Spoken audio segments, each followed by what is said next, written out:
Oke, selamat siang teman-teman. Hari ini untuk pertemuan pertama, kita akan menjelaskan tentang RPS pada mata kuliah metodologi keperawatan, yaitu dengan jumlah SKS-nya adalah 2 SKS, yaitu teorinya 1 praktek dan teorinya 1 SKS dan prakteknya 1. Jadi di dalam mata kuliah ini akan diampu oleh 2 dosen. Kebetulan saya sendiri sebagai penanggung jawab mata kuliahnya dan ditambah dengan Ibu Oktovina Mobalen MKep. Jadi di dalam mata kuliah metodologi keperawatan ini ada 3 capaian pembelajaran lulusan, 2 capaian pembelajaran mata kuliah, dan ada 9 sub capaian pembelajaran mata kuliahnya. Untuk capaian pembelajaran lulusan di mata kuliah ini, yaitu yang pertama adalah Anda harus bisa memahami tentang pelaksanaan asuhan keperawatan secara profesional dengan pendekatan proses keperawatan, ya.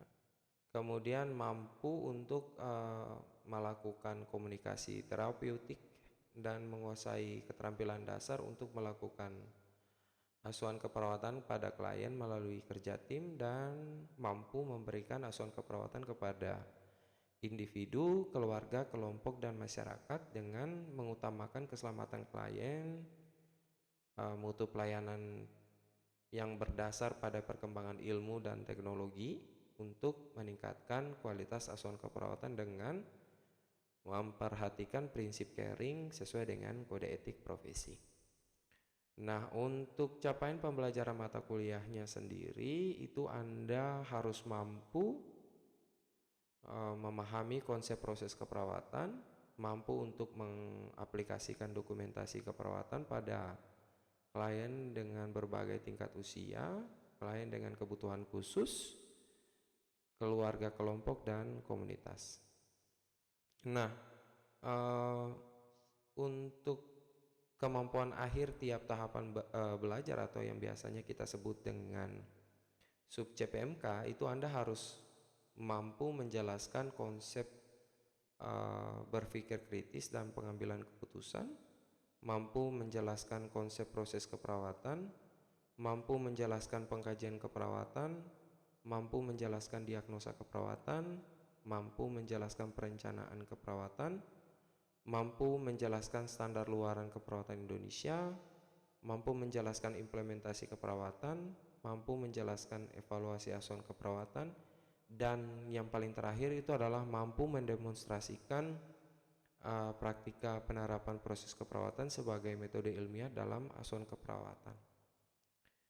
Nah, untuk deskripsi mata kuliahnya ini sendiri, memang mata kuliah metodologi keperawatan itu membahas tentang konsep, prinsip, teknik pengumpulan, klasifikasi, menganalisa dan merumuskan masalah, merencanakan dan mendokumentasikan data dalam melakukan asuhan keperawatan pada klien pada berbagai tingkat usia, yaitu bisa bayi, anak-anak, remaja, dewasa, dan lanjut usia. Selain itu juga pada klien dengan kebutuhan khusus, keluarga, kelompok, dan masyarakat, serta klien dengan gangguan jiwa dalam rangka memenuhi kebutuhan dan meningkatkan derajat kesehatannya. Bahan kajian yang kita akan bahas sama-sama selama mata kuliah metodologi keperawatan ini adalah ada konsep berpikir kritis dan pengambilan keputusan dalam keperawatan, ada konsep proses keperawatan, ada pengkajian keperawatan, diagnosa keperawatan kita menggunakan pendekatan SDKI, kemudian ada perencanaan keperawatan kita menggunakan SIKI, standar luaran keperawatan, implementasi keperawatan, evaluasi asuhan keperawatan, dan penerapan proses keperawatan. Nah, untuk daftar pustaka sendiri ini kita menggunakan beberapa buku, yaitu yang paling utama adalah STKI, teman-teman. Ya, STKI, kemudian ada SIKI, ada SLKI, standar luaran, dan memang ada sebuah buku yang memang sudah saya tulis khusus untuk melakukan dokumentasi dan metodologi keperawatan. Nah, ini ada beberapa hal yang harus Anda perhatikan. Untuk tahun ini kita memang mempunyai 2 kelas. Nah, ini sudah kami bagi antara siapa yang mengajar, kemudian tanggal kapan dimulai pembelajaran untuk satu topik. Nah, nanti Anda di kelas A maupun di kelas B itu wajib untuk memperhatikan siapa dosen yang mengajar, kemudian tanggal pengajarannya. Nanti Anda bisa follow up sendiri di Edlink, ya. Anda bisa lihat di Edlink atau Siakat. Nah, kebetulan untuk minggu pertama itu akan dimulai pada tanggal 20 Februari. Itu yang mengajar adalah saya sendiri. Jadi nanti di tanggal 20 Februari untuk kelas A dan kelas B tanggal 22 Februari itu kita akan bahas tentang critical thinking dan clinical judgment in nursing, ya. Nah, selanjutnya itu masih lanjut dengan saya itu pada tanggal 27 Februari untuk kelas A dan tanggal 29 Februari itu kita akan membahas tentang konsep proses keperawatan, mulai dari pengertian, tahapan, manfaat, dan sebagainya. Nah, pada minggu ketiga dan minggu keempat, ya, minggu ketiga dan minggu keempat itu nanti akan disampaikan oleh Ibu Oktovina Mobalen, ya. Itu akan disampaikan oleh Ibu Oktovina Mobalen itu minggu keempat dan minggu ketiga pada tanggal 4, ya. Pada tanggal 4 Maret dan 13 Maret. Kemudian dilanjutkan dengan tanggal 18 Maret, ya.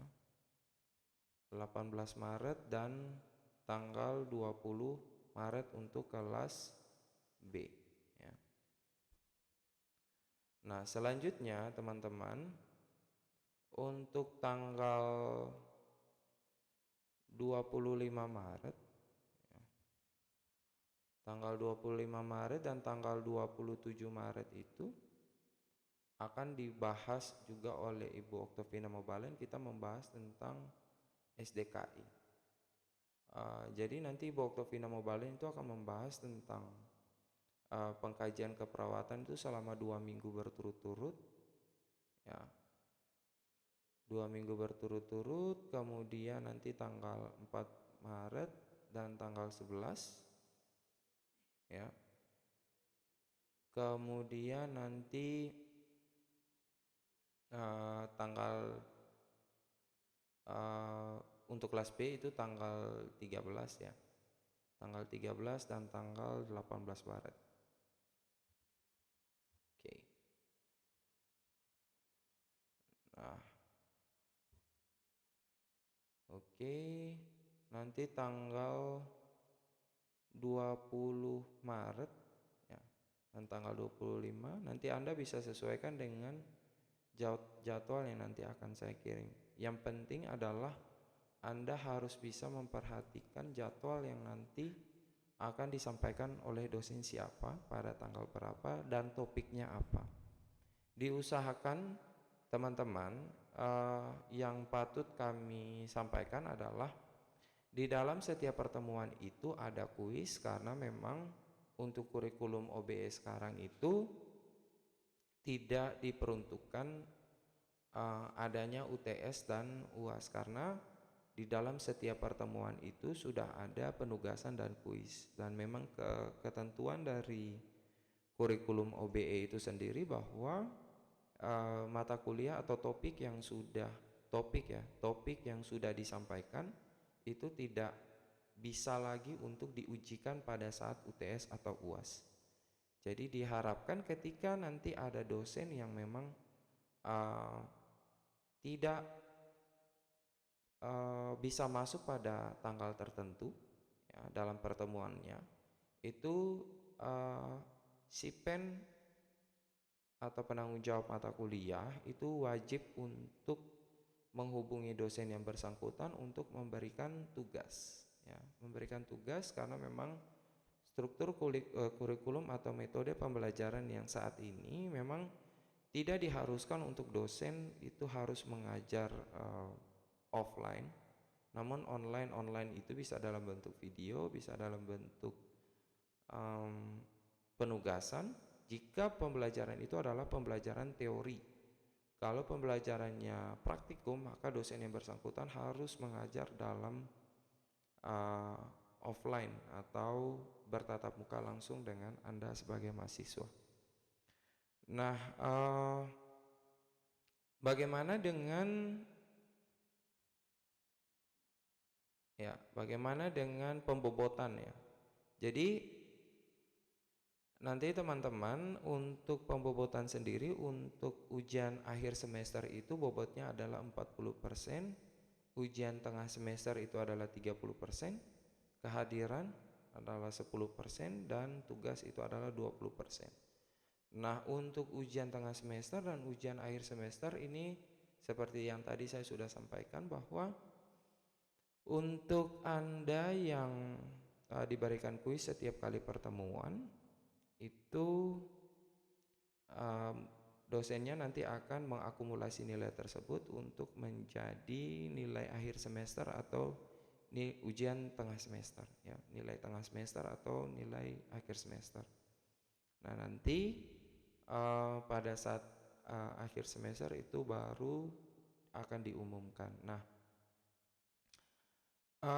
bagaimana dengan jika ada yang tidak lulus mata kuliah? Jadi teman-teman, untuk perkuliahannya ini sendiri, soal yang nanti akan diujikan adalah soal dalam bentuk vinyet atau soal uji kompetensi. Jadi entah itu nanti teknisnya adalah dibuat dalam bentuk kuis di dalam setiap kali pertemuan, ataukah memang diujikan pada ujian tengah semester dan ujian akhir semester. Itu teknis masing-masing dosen yang nanti akan memberikan metode perkuliahan atau metode pengajarannya. Nah, nanti nilai-nilai itu semua akan diakumulasi. Dan bagaimana jika yang tidak lulus? Jadi yang tidak lulus itu wajib nanti akan diberikan kesempatan untuk mengulang, maksimal adalah 2 kali ya. Untuk pengulangan nanti teknisnya itu akan untuk mengulang mata kuliah sendiri atau memperbaiki nilai itu akan dilakukan sebelum rilis nilai di setiap semester. Jadi Anda punya kewajiban untuk menghubungi dosen masing-masing kapan untuk melakukan perbaikan nilai. Jadi Anda tidak bisa nanti sudah semester akhir mau ujian KTI baru Anda datang perbaikan nilai, itu sudah tidak akan diterima lagi. Nah, teman-teman, nilai yang nanti disampaikan oleh dosen Anda sudah perbaikan, kemudian akan diserahkan kepada bagian evaluasi di program studi untuk di-input, dan Anda bisa melihat nilai Anda di Edlink atau aplikasi Siakat, maupun nanti Anda bisa ngecek di PD Dikti karena semua nilai sudah terintegrasi. Mungkin dari saya seperti itu. Nanti saya akan mengirimkan link untuk Anda bisa mengakses RPS ini, mendownloadnya, dan kemudian Anda bisa melakukan kontrak dengan dosen masing-masing. Oke, saya kira cukup sekian. Selamat siang dan salam sehat untuk kita semua.